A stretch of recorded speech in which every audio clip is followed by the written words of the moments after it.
바닥에 막대를 아무렇게나 흩뿌렸을 뿐인데 원주율이 걸려 나왔습니다. 원이라곤 하나도 없는데 말이죠. 원주율은 늘 원과 함께 옵니다. 그런데 원을 하나도 안 그리고 그 값을 낚은 사람이 있죠. 원주율 파이는 원의 둘레를 지름으로 나눈 값이자 끝없이 이어지는 그 수입니다.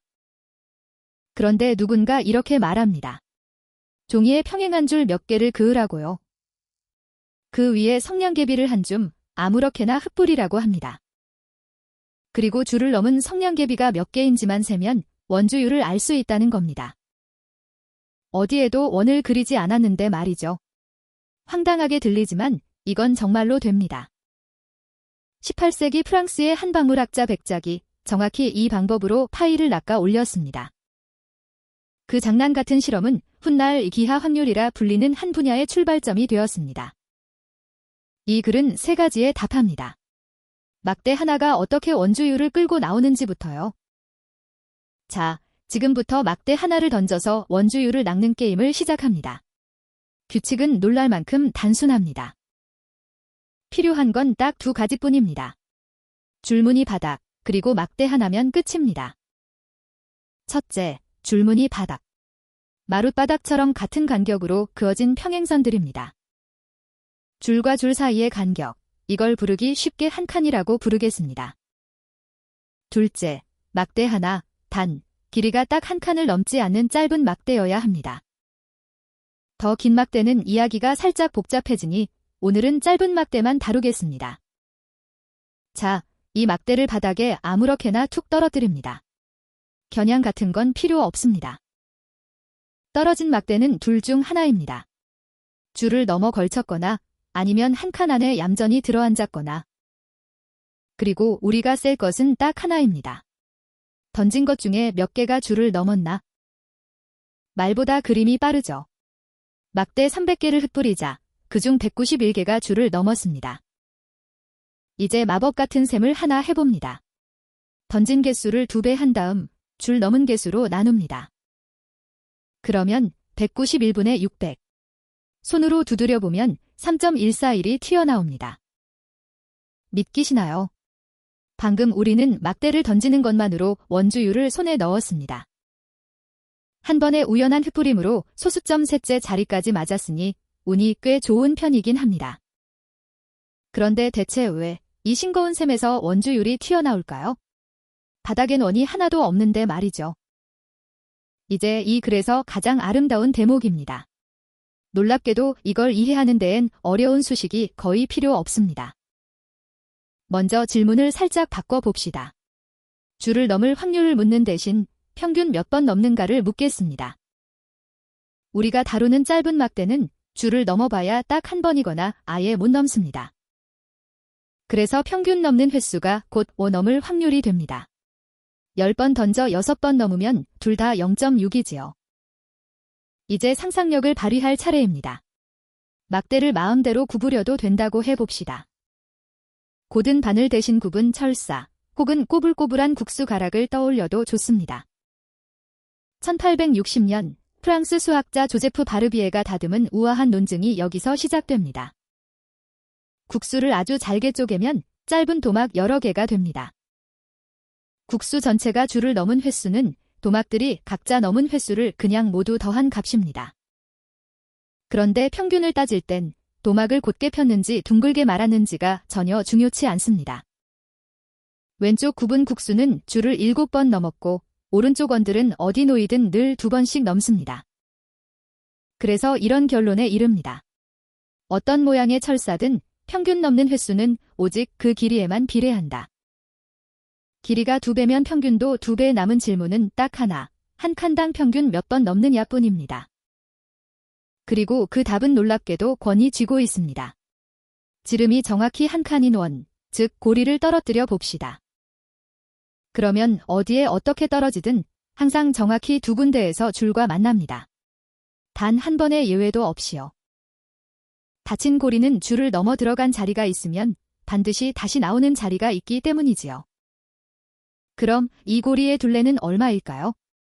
지름이 한 칸이니 둘레는 원주율 곱하기 한 칸, 바로 파이 칸입니다. 정리하면 길이가 파이 칸인 고리가 평균 2번을 넘습니다. 그러니 한 칸당 평균은 파이분의 2입니다. 바로 여기가 원주율이 흘러나오는 수도꼭지입니다.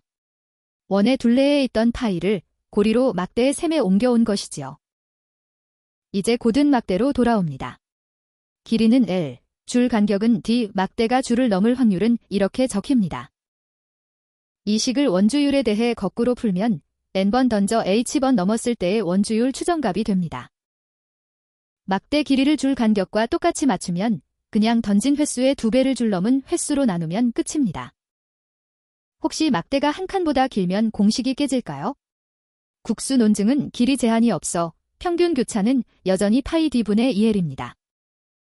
자, 이제 우리 손엔 원주율을 뽑아내는 기계 한 대가 들려 있습니다. 막대를 많이 던질수록 줄 넘은 비율은 진짜 확률에, 추정한 원주율은 진짜 파이에 가까워집니다. 보세요. 처음엔 추정값이 위아래로 사납게 출렁이다가 던질수록 진짜 파이 곁으로 천천히 모여듭니다. 그림은 두 가지를 말해줍니다. 좋은 소식부터. 추정값이 정말로 진짜 파이, 저 주항점선에 다가갑니다. 나쁜 소식은 그 다가가는 속도가 답답할 만큼 느리다는 겁니다. 자리를 잡는 데만도 수천 번이 필요하죠. 수학자들은 이 느림을 정확히 재어 두었습니다. 정확도를 한 자리 더 올리려면 던지는 횟수를 약 100배로 늘려야 하죠. 소수점 3자리를 안정적으로 맞히려면 100만 번, 6자리까지 가려면 무려 1조 번을 던져야 합니다. 그래서 막대 던지기는 말하자면 세상에서 가장 굼뜬 원주율 계산기인 셈입니다. 게다가 이 기계엔 묘한 버릇도 있습니다. 추정값이 진짜 파이보다 살짝 큰 쪽으로 치우치는 거죠. 이유는 이 추정식에 있습니다. 줄 넘은 횟수 H가 분모 자리에 떡하니 앉아있죠. 그래서 어쩌다 H가 작게 나온 파는 추정값을 확 부풀립니다. 이 치우침은 무한히 던져야만 사라지죠. 그런데 느린 수렴 말고도 이 기계엔 훨씬 음험한 함정이 하나 숨어 있습니다. 막대가 줄과 나란히 눕도록 각도를 살짝만 비틀면 아무리 던져도 추정값이 파이를 비껴가 엉뚱한 곳에 눌러앉죠. 교훈은 각도만이 아닙니다. 던지는 방식이든 멈추는 시점이든 실험의 어딘가를 주무르면 결과도 주물러집니다. 그렇게 주무른 결과는 엉뚱하게 어긋날 수도, 거꾸로 의심스러울 만큼 딱 들어맞을 수도 있습니다. 그리고 다음 이야기의 주인공이 바로 이 주무르기의 달인이었습니다. 이제 이 막대 던지기가 낳은 가장 수상한 사건의 문을 엽니다. 1901년 라차리니 사건입니다. 1901년 이탈리아의 마리오 라차리니가 바로 이 막대 던지기로 원주율을 쟀다며 결과를 발표합니다. 그가 적어낸 값은 3.14159929, 진짜 원주율은 3.14159226으로 시작하니 소수점 6자리까지 맞은 셈입니다. 막대를 던져 이 정도라니 정말 경이로운 솜씨처럼 보입니다. 그런데 그런 정확도엔 1조 번을 던져야 한다고 했지요. 라차리니가 던진 건 단 3408번이었습니다. 1조 번이 필요한 정확도를 3408번 만에 운으로 설명하기엔 지나칩니다. 얼마나 지나친지 눈으로 봅시다. 결과가 이 분포입니다. 파란 봉우리는 진짜 원주율 근처에 서 있지만 폭이 아주 넓습니다. 추정값이 좌우로 약 0.05나 흩어집니다. 대부분은 3.1과 3.2 사이 어딘가에 떨어질 뿐이지요. 라차리니 값이 나오려면 줄을 넘은 횟수가 정확히 1808번으로 딱 떨어져야 합니다. 그런데 시뮬레이션에서 그런 일은 100번에 한두 번, 약 1.3%에 불과했습니다. 결정적인 단서는 그가 고른 숫자 3408, 이건 16 곱하기 213, 묘하게도 213의 배수였습니다. 막대 길이를 칸의 6분의 5로 맞춰두면 213번 던져 113번 넘는 순간 값이 딱 떨어집니다. 그 딱 떨어지는 분수가 바로 113분의 355, 진짜 원주율에 어처구니없이 가까운 값입니다. 이 전설의 분수는 약 1500년 전 중국의 수학자 조충지가 찾아낸 값입니다. 다시 말해 라차리니는 답을 이미 알고 있었습니다. 213개씩 던지다 113개가 걸리는 순간 멈춘 겁니다. 실험을 한 게 아니라 원하는 답이 나왔을 때 슬쩍 손을 든 셈이지요. 이 결과는 오래도록 도마에 올랐습니다. 1960년 통계학자 그리즈먼은 뭔가 구린내가 난다며 의심했지요. 1994년엔 리 베저가 213의 배수에 숨은 그 우아한 덫을 또렷이 파헤쳤습니다. 네이처의 편집장 존 매독스는 이게 1994년에 나왔다면 뻔뻔한 사기로 불렸을 거라고 꼬집었습니다. 의심할 이유는 숫자 너머에도 있습니다. 우리 계산은 막대가 완벽하게 아무렇게나 떨어진다고 가정합니다. 그런데 손으로 던지면 무게중심과 튕김, 회전 관성, 손버릇 때문에 특정 각도로 조금씩 쏠립니다. 앞 위젯에서 치우침을 아주 살짝만 줘도 추정갑이 원주율에서 슬그머니 벗어났던 걸 떠올려 보세요. 설령 정직하게 던졌더라도 물리적인 막대 던지기로는 그 완벽한 무작위성을 애초에 만들 수 없습니다. 다만 반전도 있습니다. 최근 일부 연구자는 이걸 사기가 아니라 동료 교사들을 향한 농담으로 봅니다.